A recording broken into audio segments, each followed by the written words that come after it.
20 सीटों का जो गणित है वो काफी चौंकाने वाला सामने आ रहा है। छत्तीसगढ़ के पहले फेज में वोटिंग हुई है और अगर बात की जाए 2018 के मुकाबले यहां पर ज्यादा मतदान देखने को मिला है। और ऐसे में क्या जनता बदलाव चाहती है या फिर कुछ नया देखने को मिलेगा, इस वक्त कुछ महत्वपूर्ण आंकड़े आपको दिखाने जा रहे हैं। तो छत्तीसगढ़ की 20 सीटों में अगर बात की जाए तो राजनांदगांव यहां 6 विधानसभा सीटें आती हैं और यहां पर करीब जो 65% मतदान देखने को मिला, 5 बजे के आंकड़े हैं, उस हिसाब से प्रथम चरण की 20 सीटों में से 6 सीटों पर किसका पलड़ा भारी नजर आ रहा है, क्योंकि यहां पर काफी कुछ हलचल देखने को मिली थी 2018 में। अगर बात की जाए तो पहली विधानसभा सीट आती है इन 6 सीटों में से खेड़ागढ़ और यहां पर करीब जो है 76.36% मतदान देखने को मिला है। कांटे की टक्कर इस सीट पर मानी जा रही है। और खेड़ागढ़ की अगर बात की जाए तो यहां पर जिस कहा से यहां पर बीजेपी से यहां पर जो है विक्रांत सिंह चुनावी मैदान में है और वर्तमान में जिला पंचायत में उपाध्यक्ष का पद भी उनके पास है। तो ऐसे में माना जा रहा है कि खेड़ागढ़ सीट पर यहां पर जो है भारतीय जनता पार्टी का पलड़ा भारी हो सकता है, लेकिन कांटे की टक्कर दिखाई दे रही है। जबकि अगली सीट की बात की जाए तो डोंगरगढ़ सीट है और यहां पर करीब 77.40% वोटिंग देखने को मिली है। भारतीय जनता पार्टी ने विनोद यहां पर खांडेकर को चुनावी मैदान में उतारा और हर्षिता स्वामी यहां बघेल जो है कांग्रेस उम्मीदवार यहां दिखाई दी है चुनावी मैदान में और इनका फैसला ईवीएम में कैद हो गया है। लेकिन यहां पर माना जा रहा है कि जिस कहा से बंपर वोटिंग देखने को मिली है उसका किसे फायदा मिलता है। जब भी बंपर वोटिंग देखने को मिलती है तो कहीं ना कहीं सत्ता परिवर्तन की लहर देखने को मिलती है। फिलहाल कांटे की टक्कर यहां देखने को मिल सकती है। अगली सीट की बात की जाए तो राजनांदगांव भी महत्वपूर्ण माना गया है, क्योंकि यहां पर जो है वीआईपी सीटों में सीट को शामिल किया गया था और जिस कहा से यहां पर करीब 74% यहां पर मतदान देखने को मिला है। और भारतीय जनता पार्टी से डॉक्टर रमन सिंह यहां चुनावी मैदान में थे, 2003 से 2018 तक मुख्यमंत्री भी रहे हैं। तो ऐसे में भारतीय जनता पार्टी का इस सीट पर पलड़ा भारी हो सकता है। हालांकि गिरीश यहां पर देवगन यहां कांग्रेस उम्मीदवार हैं और उनका भी पलड़ा भारी है, लेकिन भारतीय जनता पार्टी यहां पर बाजी मार सकती है। डोंगरगढ़ गांव की अगर बात की जाए तो करीब यहां पर 76.80% मतदान देखने को मिला है।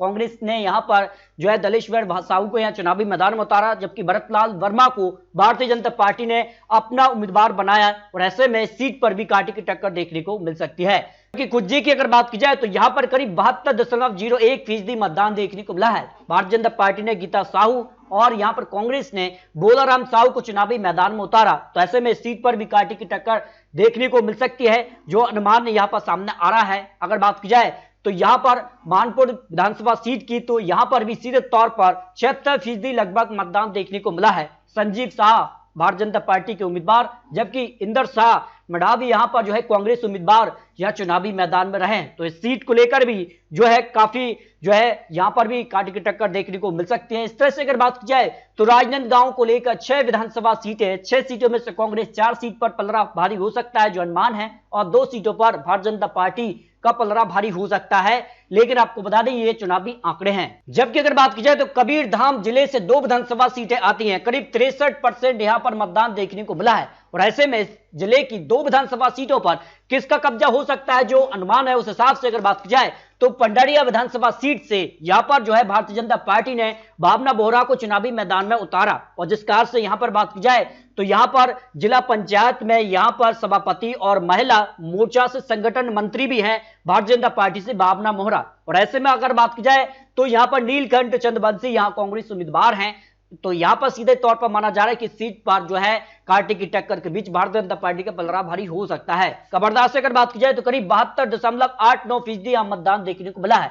विजय शर्मा यहां पर भारतीय जनता पार्टी से उम्मीदवार रहे, जबकि मोहम्मद अकबर जो है कांग्रेस उम्मीदवार यहां चुनावी मैदान में रहे और ऐसे में माना जा रहा है कि जिस कारण से यहां पर जो है कांटे की टक्कर है। लेकिन आपको बता दें कि इस सीट को लेकर भी काफी जहां पर जो है आंकड़े कांग्रेस के दिखाई दे रहे हैं। 4 बार से एमएलए रहे हैं, वर्तमान में यहां पर कैबिनेट मंत्री का भी दर्जा है। तो ऐसे में कांग्रेस का सीट पर पलड़ा भारी हो सकता है। जबकि अगर बात की जाए तो कबीरधाम जिले की 2 सीटों में से 1 सीट कांग्रेस तो 1 सीट भारतीय जनता पार्टी के पक्ष में जा सकती है जो अनुमान हो सकता है। जबकि बीजापुर जिले से 1 विधानसभा सीट आती है और 1 सीट पर किसका पलड़ा भारी नजर आ रहा है जो आंकड़े हैं करीब 56% यहां मतदान देखने को मिला है। उस हिसाब से अगर बात की जाए तो विक्रम मंडावी यहां कांग्रेस उम्मीदवार, जबकि महेश गागड़ा यहां जो है भारतीय उम्मीदवार रहे हैं। और ऐसे में सीट को लेकर जो आंकड़ा है उसमें अगर बात की जाए तो 2018 में कांग्रेस ने सीट पर जीत हासिल की थी और ऐसे में माना जा रहा है कि सीट पर कांग्रेस का पलड़ा भारी हो सकता है। तो ऐसे में सीट पर कांग्रेस जीत हासिल कर सकती है जो अनुमान दिखाई दे रहा है। जबकि दंतेवाड़ा जिले की एक विधानसभा सीट की बात की जाए तो करीब 65% यहां मतदान देखने को मिला है। और एक सीट को लेकर क्या कुछ आंकड़ा है उस हिसाब से अगर बात की जाए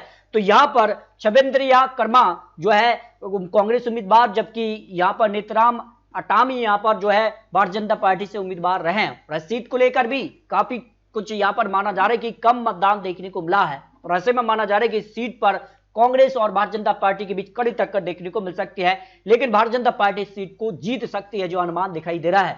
अगर बात की जाए कोंडागांव जिले से 2 विधानसभा सीटें आती हैं। 2 सीटों के लिए अगर बात की जाए तो करीब 70% यहां मतदान देखने को मिला है जिले के अंदर, लेकिन 2 विधानसभा सीटों का क्या गणित दिखाई दे रहा है। केशकाल यहां विधानसभा सीट की बात की जाए तो करीब 74% 49% यहां मतदान देखने को मिला है। नीलकंठ टेकाम या भारतीय जनता पार्टी से उम्मीदवार रहे, जबकि संत राम नेताम कांग्रेस उम्मीदवार चुनावी मैदान में रहे। जनता ने इनका फैसला ईवीएम में कैद कर दिया है, लेकिन जो आंकड़े हैं वो मान रहे हैं कि कहीं ना कहीं यहां पर भी कांटे की टक्कर देखने को मिल सकती है। जबकि कोंडागांव की अगर बात की जाए तो यहां पर सीधे तौर पर कांटे की टक्कर दिखाई दे रही है और यहां पर मोहन मारकाम कांग्रेस उम्मीदवार, जो कि एक बड़े नेता के तौर पर भी जाने जाते हैं, 2018 में यहां पर कांग्रेस में प्रदेश अध्यक्ष और कैबिनेट मंत्री का भी दर्जा है। और ऐसे में कांग्रेस का सीट पर पलड़ा भारी है, लेकिन भारतीय जनता पार्टी ने लता उड़ेसी को यहां चुनावी मैदान में उतारा है। जबकि अगर बात की जाए तो यहां 2 सीटों में से दोनों सीटों पर कांग्रेस का पलड़ा यहां पर भारी हो सकता है जो अनुमान कोंडागांव को लेकर लगाया जा रहा है। जबकि बस्तर जिले की 3 विधानसभा सीटें आती हैं और 3 सीटों पर करीब यहां पर 54% यहां पर लगभग मतदान देखने को मिला है। उस हिसाब से यह बस्तर जिले की 3 सीटों पर किसका पलड़ा भारी नजर आ रहा है तो बस्तर में अगर बात की जाए कांकेर में यहां पर करीब 76.13% मतदान देखने को मिला है। लखेश्वर बघेल यहां कांग्रेस उम्मीदवार, जबकि यहां पर मनीराम यहां पर कश्यप भारतीय जनता पार्टी से चुनावी मैदान में उम्मीदवार रहे हैं और इस सीट को लेकर भी माना जा रहा है कि इस सीट पर कांटे की टक्कर देखने को मिल सकती है।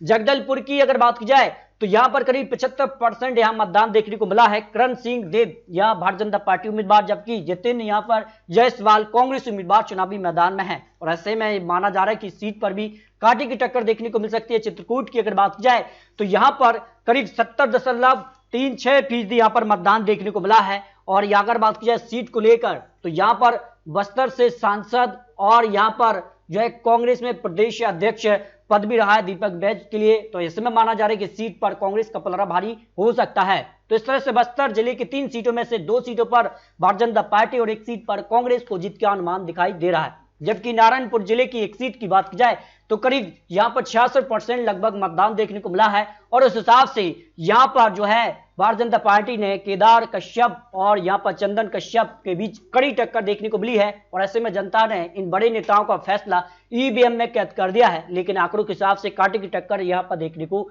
मिल सकती है। नारायणपुर जिले की 1 सीट पर कांग्रेस का पलड़ा भारी हो सकता है। कांकेर जिले से 3 विधानसभा सीटों की बात की जाए तो यहां पर करीब 68% लगभग वोटिंग देखने को मिली है और उस हिसाब से 3 सीटों का जो अनुमान है, जिसमें अंतागढ़ की सीट पर करीब 70.72% मतदान देखने को मिला है। विक्रम उड़ेसी यहां पर भारतीय जनता पार्टी ने उम्मीदवार बना है, जबकि रूप सिंह यहां पटराई को कांग्रेस ने अपना उम्मीदवार बना है और इस सीट पर भी कांटे की टक्कर देखने को मिल सकती है। भानु प्रतापपुर में यहां पर बात की जाए तो सबसे ज्यादा मतदान भी देखने को मिला है और अगर बात की जाए तो गौतम उड़ई के यहां भारतीय जनता पार्टी उम्मीदवार, जबकि सावित्री मांडवी यहां पर जो है कांग्रेस ने अपना उम्मीदवार बना है और यहां पर भी कांटे की टक्कर यहां देखने को मिल सकती है।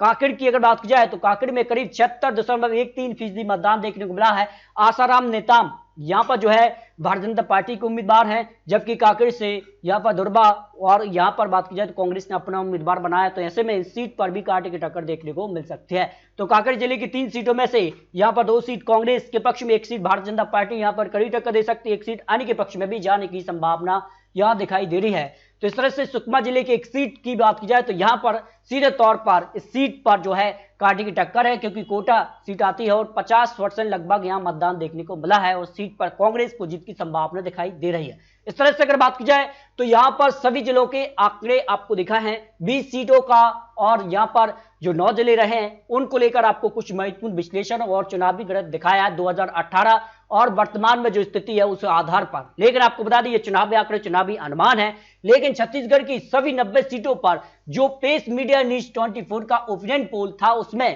कांग्रेस को 55 से 60 सीटें और भारतीय जनता पार्टी को 30 से 35 सीटें और अन्य के पक्ष में 1 से 3 सीटों का अनुमान दिखाया गया है।